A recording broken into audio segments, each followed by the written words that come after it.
third generation, full hybrid only Honda HR-V brings its own formula to the small SUV crossover segment.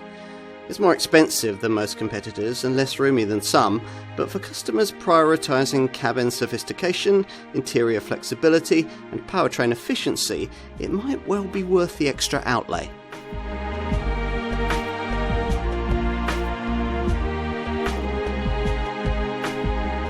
It's taken some time for small SUVs to fully get on board with the current electrified automotive zeitgeist, but things are gradually changing. Take this car, Honda's third generation HR-V, now only available in eHEV full hybrid form. The Honda HR-V hasn't previously set the world alight. The original version of 1999, dubbed by Honda the Joy Machine, was very much an outlier model, an oddball that back then appeared to be the answer to a question that nobody had yet asked.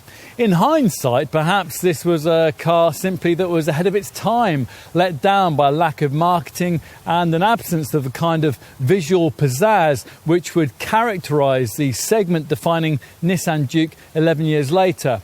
It was a wasted opportunity, not least because when that original HR-V was withdrawn from sale in 2006, it wasn't replaced in Europe.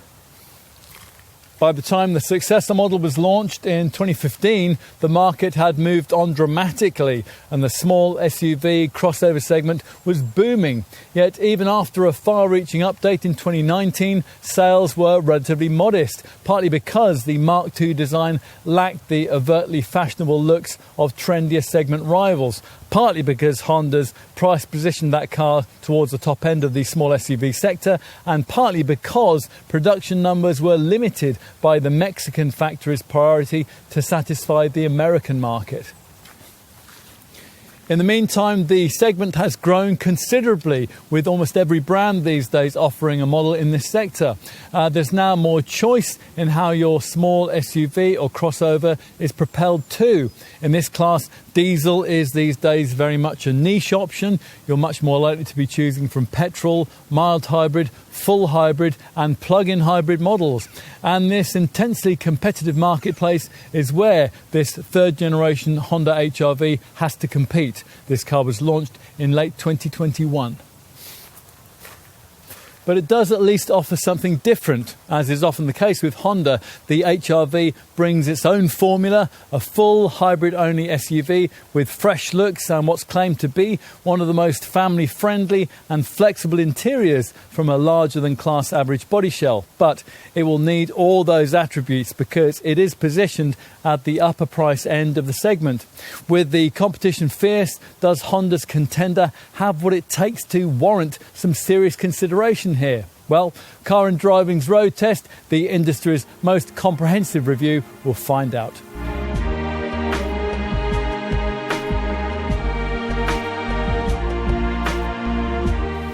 Take a seat behind the wheel and there's no key, just a power button to the right of the steering wheel. Press this and the virtual dials on the screen perform a few perambulations. The words "ready to drive" appear on the left-hand gauge and you're ready to go.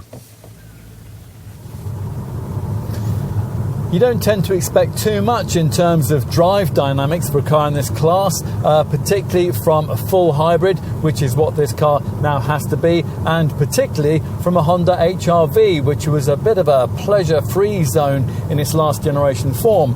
But the Japanese maker presents this as a crossover engineered for the joy of driving, and it even draws parallels with the hybrid engine it supplies to the Red Bull Formula One team. So we were hopeful that this car might regain some of the peppiness that we distantly remember, which characterised the turn-of-the-century first-generation model.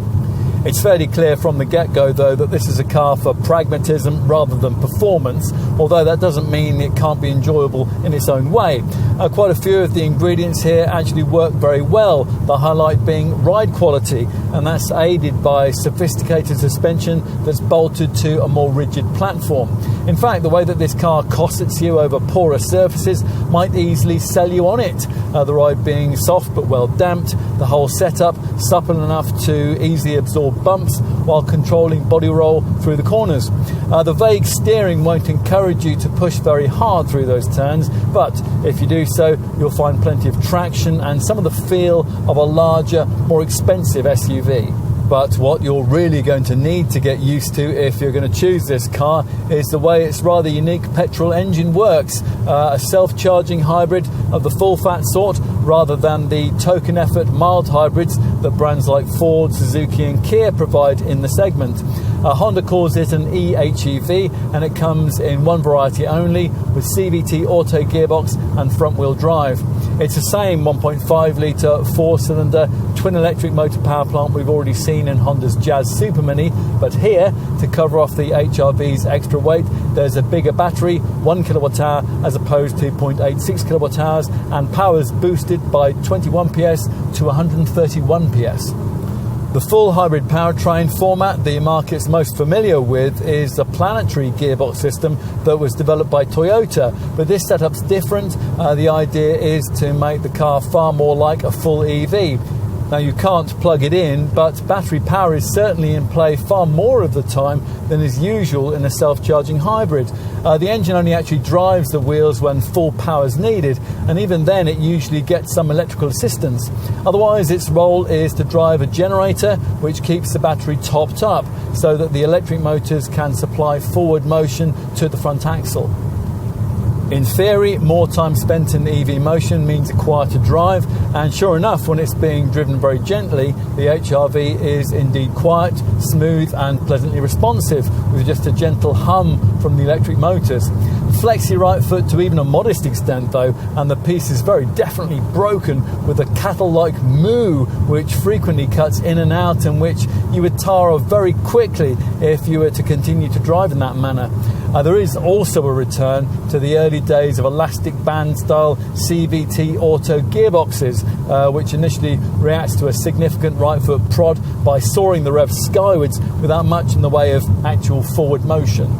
Selecting the most urgent of the three provided drive modes, Sport doesn't help very much, but you'll need this if you're going to try and replicate Honda's quoted stats: 62 from rest in 9.4 seconds on the way to 109 miles an hour. Thanks to the eHEV powertrain's useful 253 Nm torque output, that's actually a couple of seconds quicker than the old 1.6 litre IDTEC diesel model, but for the reasons we've already given, it doesn't feel like it. So, better instead to settle back into the two more sensible drive settings, Econ or Normal, and drive this car with more decorum, at which point you'll begin to like it much more. Maybe at this point you'll also want to play with the paddles behind the steering wheel that alter the amount of regenerative braking, but you'll quickly tire of doing that too. Firstly, because none of the three levels appear to much alter off-throttle deceleration, and secondly, because your selections are overridden by the car after a short time, which can be frustrating. If you want to maximise the energy recuperation benefits of brake energy regeneration, it's easier to simply click the gear lever into its alternative B drive position. Anything else you need to know? Well, the brand's very complete package of Honda sensing camera safety features is very welcome, but the road departure mitigation element can be annoying on a secondary road like this one, flashing its white warning dash screen message with annoying frequency. The bright red power button can be distracting too, but you would forgive this car a great deal for its great driving position. That's a typical Honda strong point. Arduous use is broadly beyond this HRV's remit. You won't be able to pull much more than a ton, even if you could get a tow bar fitted, which wasn't possible at launch. And there's no four-wheel drive option of the sort that you can have on one of the rival full hybrid models in this class, the Toyota Yaris Cross. But that'll be no great loss to the typical customer demographic here, who, like this HRV, will have no off-road aspirations at all, which is just as well, because even with extra grip, you wouldn't get very far due to the extremely modest ride height. There's only 150 millimetres of it when the car's fully loaded. So, how to sum up? Well, if the slow-moving urban jungle isn't your natural habitat, then we suggest a very long test drive before you sign on the dotted line. But if it is, then this Honda's an admirable tool for school-run suburbia, and very much a sign of the times in its segment.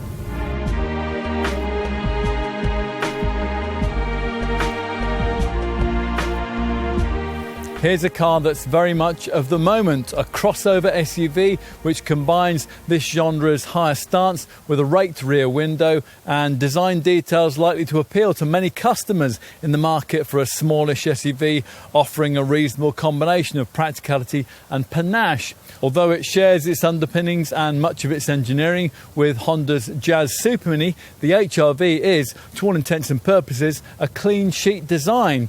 The smartest volume brand model in the segment? Well, we would subscribe to that view.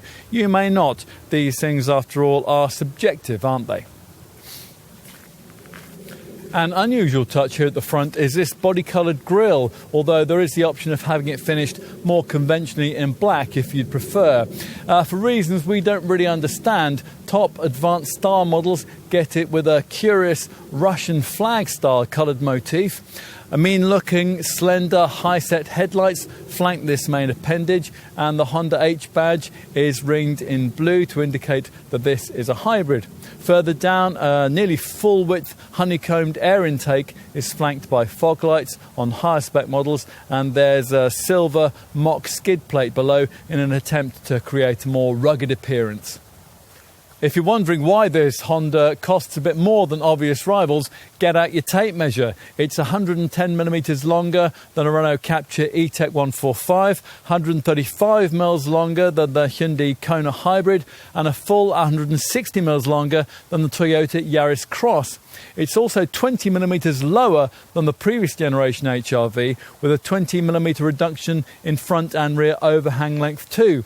Compared with the competitors we just mentioned, this Honda is quite unfussy in profile, a single crease running from the base of the clamshell bonnet across the front door handles and into the rear lights.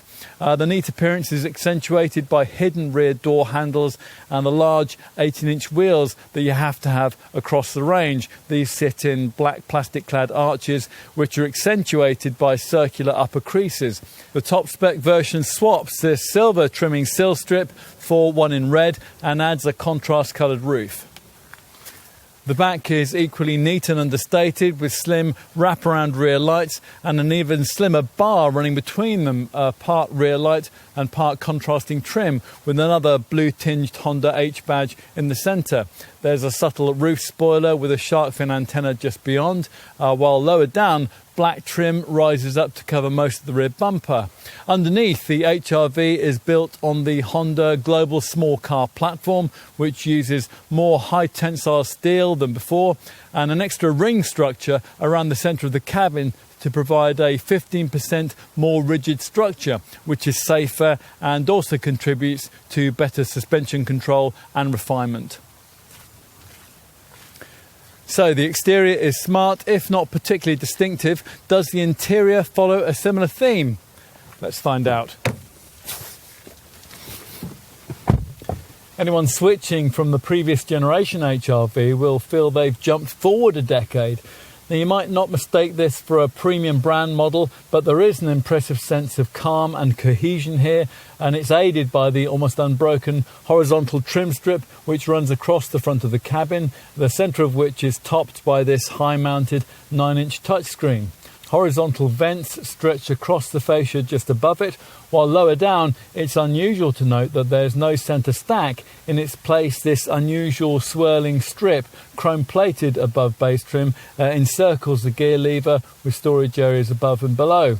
Ambiance-wise, there's a choice of rather dark and dour, as here, or the rather questionable contrast-coloured brightness of top advanced style spec, which adds curious orange trimming around the transmission gate. Clearly aware that the low-rent cabin of the previous model put people off, the brand's tried a bit harder with materials this time around, but not quite hard enough, as is evidenced by the brittle plastic you'll find on the dash top and the glove box lid. Still, a step forward has been made by Honda standards. There are some pleasant faux leather surfaces, and piano black trim decorates the steering wheel spokes, the gear selector and the window switch panel. Plus, silver highlights feature on the doors, the dash and on these discreet L-shaped corner dash vents fitted above base trim, neat little vent controls offering a diffuse setting which promises to spread the air more evenly around the cabin. As usual on Honda, the driving position is exemplary and everything falls instantly to hand. There's almost no clutter in the cabin too, despite the retention of physical buttons for the climate controls, and with the exception of the rather over-prominent dash dimming button to the left of the steering wheel, there's logical, orderly layout which is backed up by what feels like excellent build quality from the Yorei factory in Japan. Onto that 9-inch Honda Connect central touchscreen we mentioned. It's a vast improvement on the previous generation model's slow, small and clunky setup. This time around we're happy to report that it's bright, clear and logically arranged, as well as decently quick to respond. In the centre there are 8 large icons and they change according to the so-called page that you've scrolled left or right to view. The first set of options cover key features like navigation, audio, phone and apps. On subsequent pages, there are icons for features like vehicle settings, the trip computer and a Wi-Fi hotspot. These page layouts can be customised and there are shortcut buttons in strips at the top and bottom of the screen that mean the most common features can be quickly accessed, regardless of which icons are actually in the centre of the display. The inclusion of some physical control buttons helps too, so changing the volume can be done in an instant, while home and back buttons make it easy to find your way around the monitor without aiming your finger at the touchscreen itself. You'll get wireless Apple CarPlay, smartphone mirroring, and there's also a much improved voice command system. It's the Honda Personal Assistant that was first seen on the little Honda E. This is basically a next generation voice control system in that it can respond to multiple commands. For example, OK Honda, find me an Indian restaurant with Wi-Fi and free parking. Looking through the steering wheel, there's an unusual combination of a physical speedometer dial on the right and a configurable information screen on the left. There are no configurable screen styles or GPS mapping options, just a whole list of ways you can display information in the left-hand virtual dial. Now you'll usually keep it as a power charge meter, but you can also choose a power flow meter or switch to readouts for fuel, speed, audio, phone, navigation or safety systems. The steering wheel has the usual controls for audio, driver display information selection, plus buttons for the adaptive cruise control and for lane keeping assist.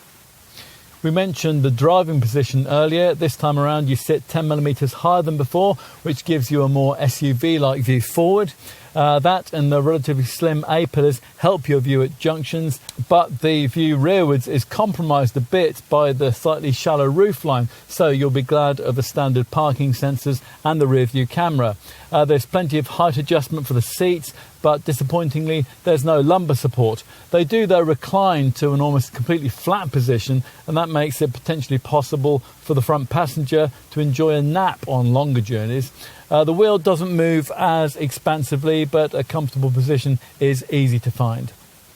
Storage is okay, but far from class leading. There's a good sized glove box, a lidded bin between the seats, and a couple of cup holders with a small oddments tray to the right of the steering wheel, presumably for non-valuables, because the lack of a lid means things could fall out.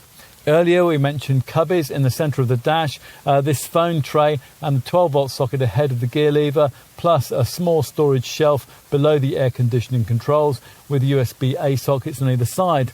The small front door bins can each just accommodate a small drinks bottle, and as seems to be the norm nowadays, there's no sunglasses compartment. There is a ticket holder on the facing side of the driver's sun visor, and there are map lights in the ceiling next to the eCall SOS button. Let's move now to the rear, where, as I mentioned earlier, the doors are accessed by these hidden upper catches, loved by East seats but loathed by short children. We've already mentioned that the HR-V is longer than its key full hybrid rivals, so in theory there should be plentiful room in the back. Let's find out if that's the case. Well, there's certainly plenty of legroom, helped by a lot of space between the floor and the bottom of the front seats.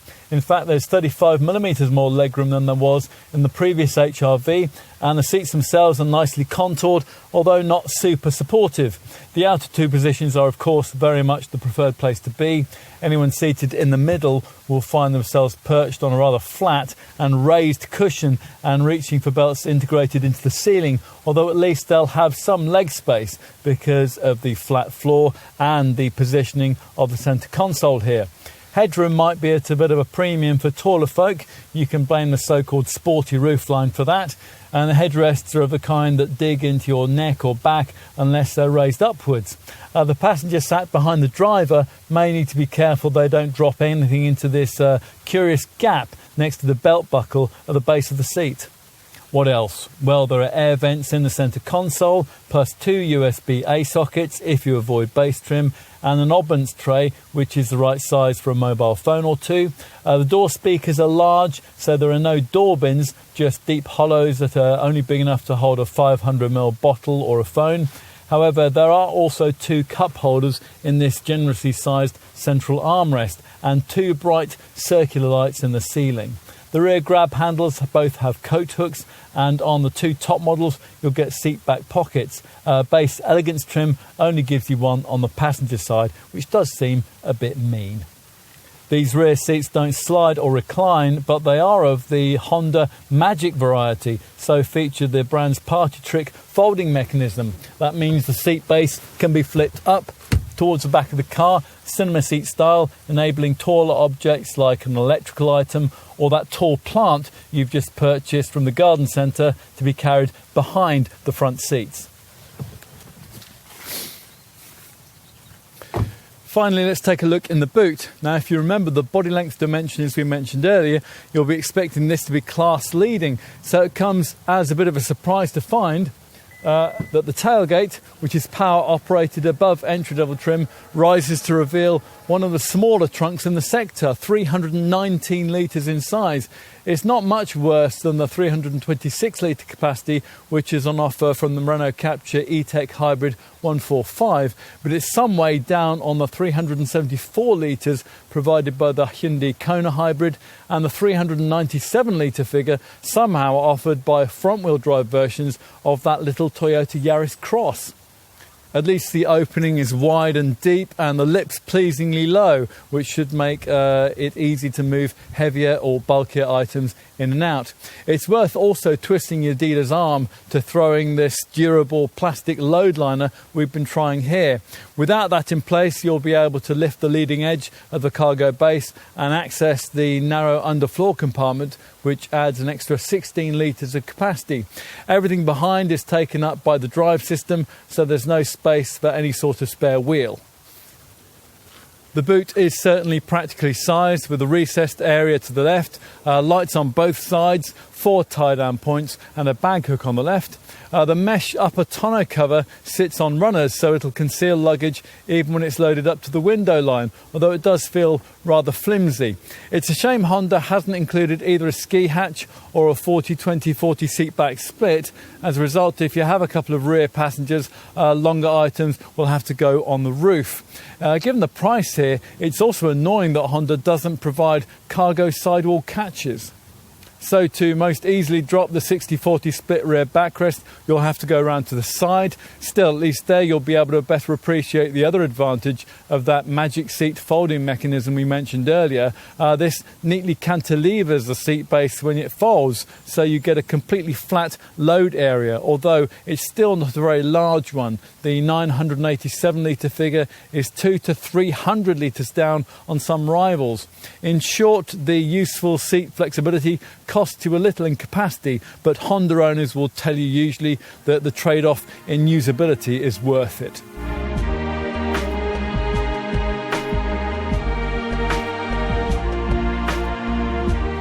HRV buyers get a straightforward choice of 3 trim levels, all offered with the same full hybrid powertrain. We'll quote launch prices applicable at the time of this test in early 2022. The range starts off with elegance trim, that's priced at around £27,000. Another £2,200 or so gets you into this mid-level advanced variant, while the range topping advanced style version costs just under £32,000. In terms of the Honda SUV hybrid range, the HR-V slots in between the little Jazz Crossstar, that's priced from around $24,000, and the mid-sized CR-V, which is priced from around $31,500. If it's an HR-V you want, competition from other brands will be models at the upper end of the small SUV segment. And there aren't that many in this class that can also offer the kind of full hybrid self-charging powertrain that you get here. Don't be diverted by cheaper so-called hybrid models in the segment which actually only offer mild hybrid technology. Cars like the Ford Puma, Kia's Stonic and Suzuki's Vitara and S-Cross. That's not the same thing at all.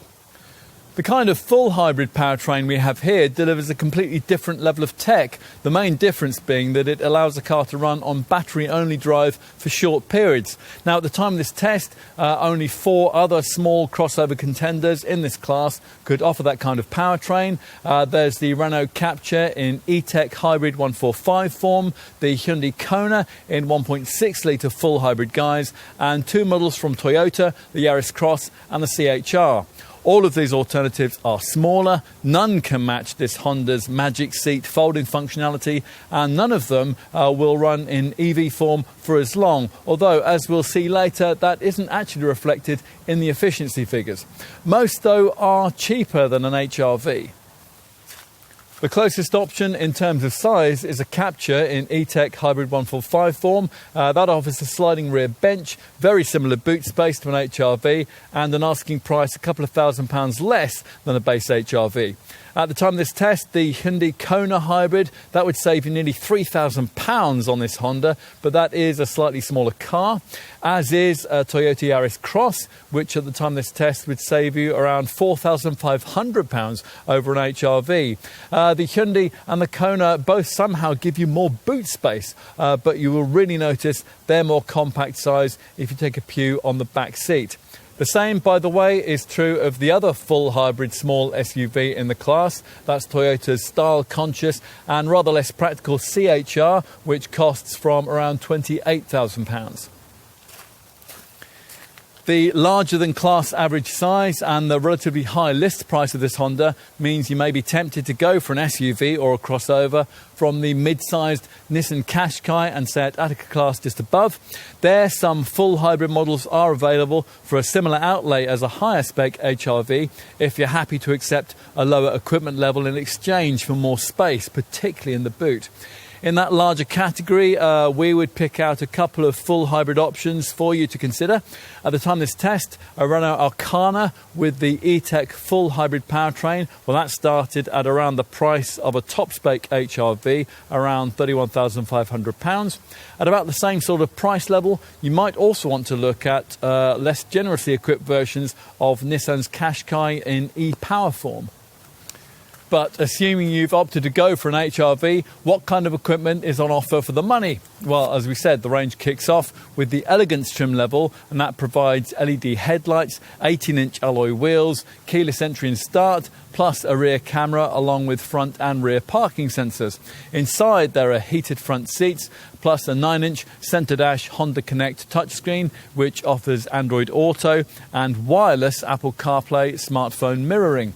You also get high beam support auto-dipping headlights and adaptive cruise control, plus it's nice to see that you don't have to pay extra to get the magic seats.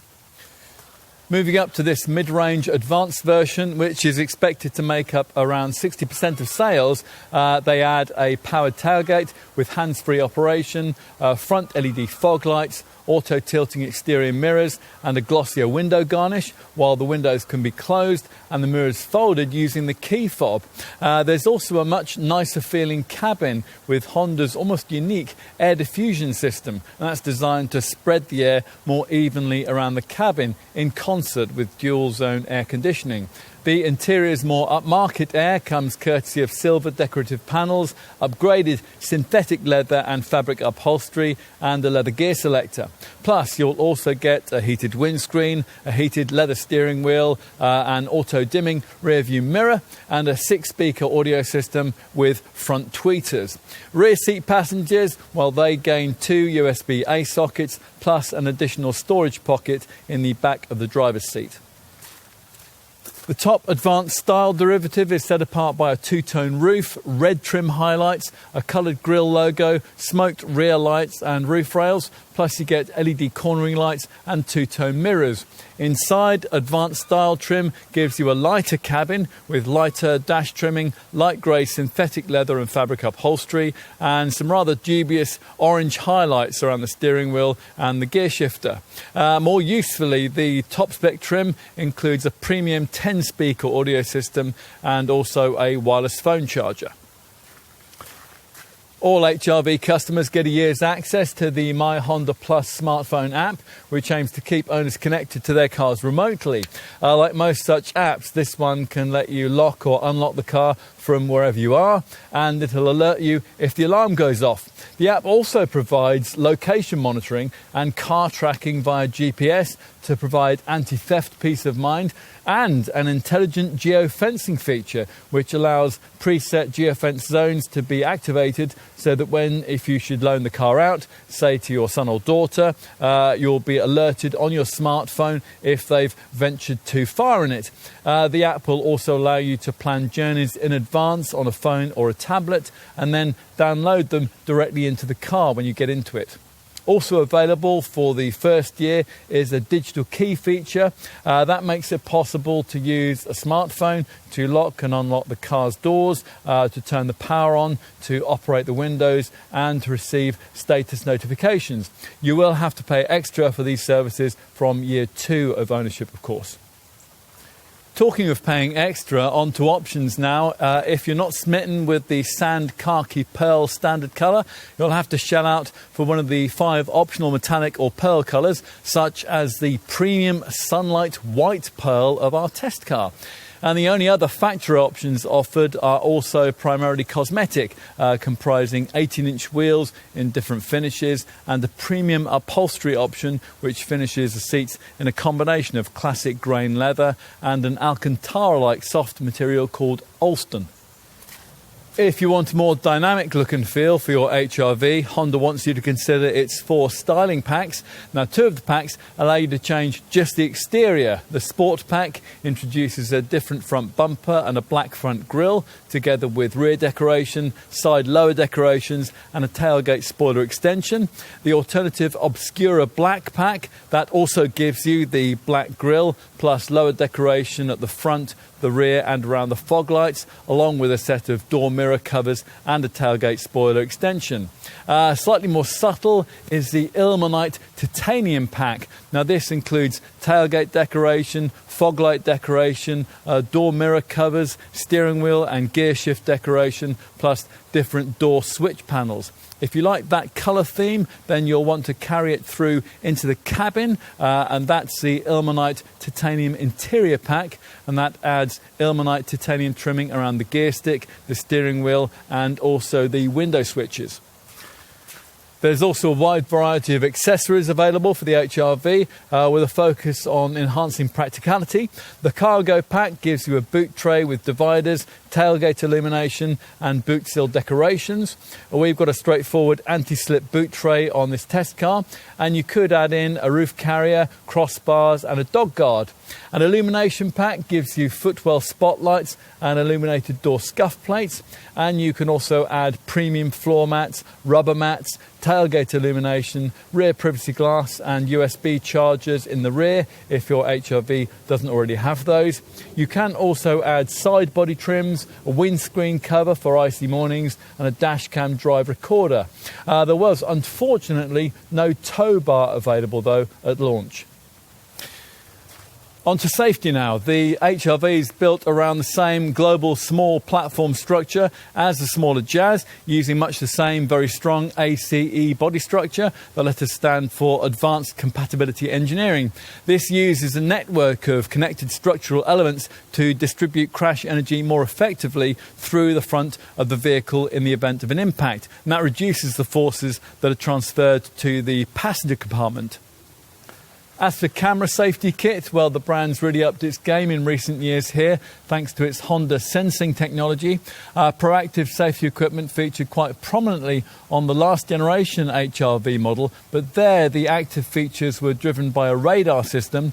A wide-view camera can offer much more these days when it comes to this sort of thing. So Honda has provided that here, and that enhances the safety system's field of vision, and it allows more nighttime operation. For example, the collision mitigation braking system, that is Honda's autonomous braking setup, and that replaces the previous city brake active system. This can now detect pedestrians when there's no street lighting, and it can alert the driver when it detects errant cyclists. In addition, collision mitigation braking now applies the brakes when the HR-V cuts across or turns into the path of an oncoming vehicle. As we mentioned earlier on, a high beam support auto dipping headlight system. Now that works over 25 miles an hour, and adaptive cruise control, they are also standard. If you've driven the previous generation HR-V, you'll also quickly note how this one's road departure mitigation system now notices when you veer towards the road edge too, although it is rather too eager to alert you on secondary roads. It will also operate if you cross lane delineating centre lines without indicating, in which case a lane keeping assist system will gently steer you back to where you ought to be. Traffic sign recognition, that is now another standard part of the sensing package, and in this case it's a bit different because two road signs can be displayed at one time, one for speed, another for highway instructions, no passing or no entry, for example. This traffic sign feature also drives this HR-V model's intelligent speed limiter. From the traffic sign recognition system, this setup knows what the prevailing speed limit is, and once it's set, it won't let you break it unless you persist on the throttle. Theoretically, it might make speeding tickets a thing of the past. What else? Well, low-speed braking control uses sonar sensors at either end of the vehicle to detect if there's a danger of a potential collision with a wall or another obstacle during manoeuvring. Plus, it'll arrest the car and stop it from hitting something if the throttle's applied with too much force. An associated front and rear collision mitigation throttle control feature, that works in much the same way. Avoid base elegance trim, and you'll get two further camera safety features. There's blind spot information. Now this stops you from dangerously pulling out if there's a vehicle in your blind spot. And there's also a cross traffic monitor, and that warns you of oncoming vehicles when you're reversing out of a space. As for passive safety features, well, we're a bit disappointed to see that the front seat doesn't feature the clever centre airbag that you'll find in the smaller Jazz. This activates in a collision to reduce impact caused by contact between passengers. There's no knee bag either, although of course you do get the usual driver and passenger airbags, plus front side full-length side curtain bags. Also standard are tyre pressure monitoring, the usual e-call and emergency stop signals, as well as whiplash lessening front headrests, plus hill start assist and hill descent control, which will help you on steep slopes and low grip surfaces. 3 rear ISOFIX mounting points are fitted with top tethers for the outer 2.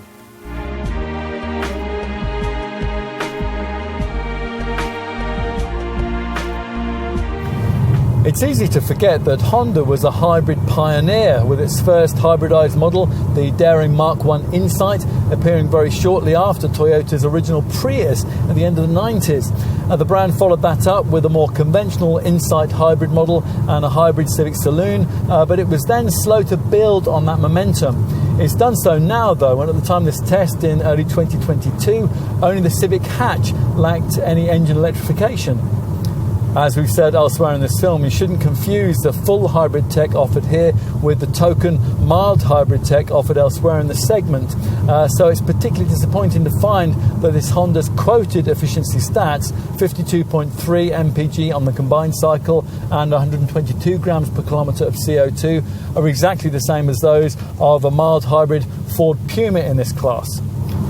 Presumably that is down to this HR-V's extra size and weight. Whatever the truth though, those stats leave this car well short of the readings that you could expect from the 3 other main full hybrid contenders in the segment. And that's hard to understand given Honda's insistence that its eHEV system is more sophisticated and leaves you in all-electric drive for longer. But be that as it may, the Toyota Yaris Cross manages up to 57.6 miles per gallon and 116 grams per kilometre of CO2. Choose the Renault Captur E-Tech 145 hybrid and the figures are up to 56.5 miles per gallon and 113 grams per kilometre. For the Hyundai Kona hybrid, you're looking at up to 57.6 mpg and 112 grams per kilometre. Honda says the engineering focus with the HR-V was on the total balance of how efficiently you can produce the electric power. In other words, in real-world driving, the returns might be closer to the class norm than those stats would suggest, which is possibly true, but government revenue from cars is based on official WLTP-rated CO2 figures, and so this Honda's higher CO2 reading will cost you in tax. HR-V company car drivers will pay benefiting kind or BIK at a rate of 28%. Obviously, you'll need to regularly engage the selectable Econ Drive mode to get near to the stated figures and reach close to the theoretical 460-mile range that's possible from the 40-litre fuel tank. You'll also need to maximise regenerative braking, either via the steering wheel paddles or by engaging the gear stick's B drive position. Plus, you'll also have to keep an eye on the instrument binnacle's selectable power charge meter, keeping the readout in the green charge zone or the lower part of the blue power section. There is additionally a power flow graphic that shows you at any time what's being powered by what.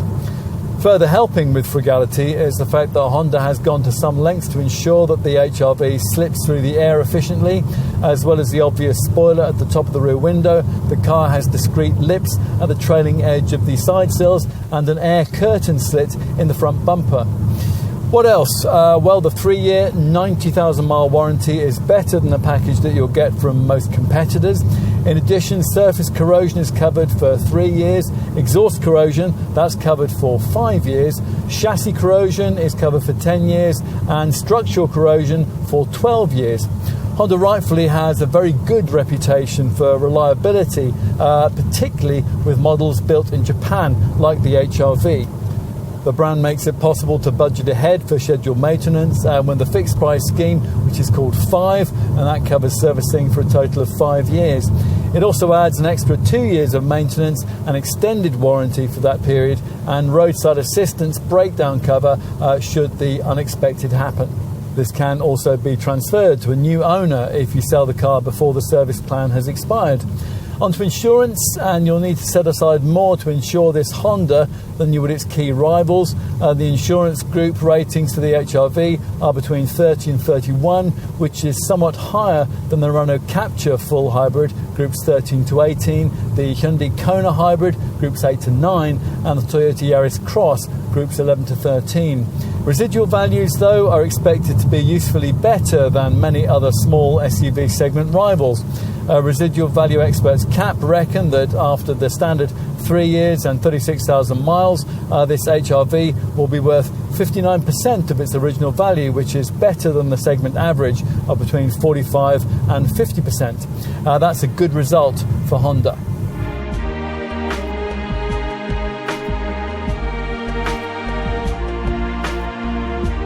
This third generation HR-V represents probably the most important step so far in the company's plan to electrify all its mainstream models. It certainly has a level of engineering sophistication which makes both its predecessor and most current small SUV rivals look rather old-fashioned. But you pay a price for that. It'll be interesting to see just how many segment customers are prepared to front up for it. Those that are will get themselves one of the most advanced and practical small crossovers on the market, with something old, the clever rear magic seats, and quite a lot that's new, the uniquely configured hybrid powertrain and the minimalistic dash with its much improved infotainment tech. We suspect that the HR-V will either seem perfectly suited to you or oddly compromised. If you're looking for an easy-going companion that delivers a high degree of comfort and efficiency above that of conventionally powered alternatives, then this could be the car for you. However, you'll just have to be as easy-going because demands for acceleration introduce a level of noise which is a stark contrast to the sophisticated, calm cabin and the impressive ride quality. Still, there are compensations, primarily that clever magic seat system, which allows you to carry tall items which you would have to either lay flat or leave at home with rival SUVs. That makes up for the surprisingly small boot, some scratchy elements of cabin trim, and efficiency figures which, although they're frugal, aren't quite as good as we'd hoped and lag a bit behind rivals. For all that, though, quite a few will see this Honda as a smarter choice, both in the driveway and in terms of its concept cleverness. The brand still isn't importing enough for it to become a mainstream choice, but then this was never going to be a high-volume model. It would instead appeal to those who are in search of the cleverest and most versatile car of this kind. High fashion is all very well, but its charms do tend to fade. We think the appeal of this Honda is less likely to.